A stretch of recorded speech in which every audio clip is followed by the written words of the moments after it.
ஒரு கிராமத்தில் சிவா என்ற இளைஞன் வாழ்ந்தான். அவன் மிகவும் உழைப்பாளி. ஆனால் அவனுக்கு ஒரு குறை இருந்தது. அவன் எதையும் உடனே விட்டுவிடுவான். ஒரு நாள் அவன் ஒரு மரக்கன்றை நட்டான். தினமும் அதற்கு தண்ணீர் ஊற்றி அது விரைவாக பெரிய மரமாக வளர வேண்டும் என்று எதிர்பார்த்தான். ஒரு வாரம் கழித்து பார்த்தான், எந்த மாற்றமும் இல்லை. இது வளரவே மாட்டே என்று சொல்லி தண்ணீர் ஊற்றுவதை நிறுத்திவிட்டான். சில நாட்கள் கழித்து அவன் நண்பன் ரவி வந்து கேட்டான், ஏன் இந்த மரத்துக்கு தண்ணீர் ஊற்றவில்லை? சிவா சொன்னான், நான் பல நாட்கள் ஊற்றினேன், ஆனா இது வளரவே இல்லை.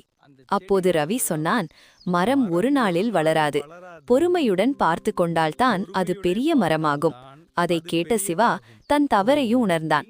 மீண்டும் தினமும் தண்ணீர் ஊற்றி பொறுமையுடன் காத்திருந்தான். சில மாதங்கள் கழித்து அந்த சிறிய கன்று ஒரு அழகான மரமாக வளர்ந்தது. அதை பார்த்த சிவா மகிழ்ச்சியடைந்தான். கதையின் நீதி: பொறுமையும் தொடர்ந்து முயற்சியும் இருந்தால் வாழ்க்கையில் வெற்றி நிச்சயம்.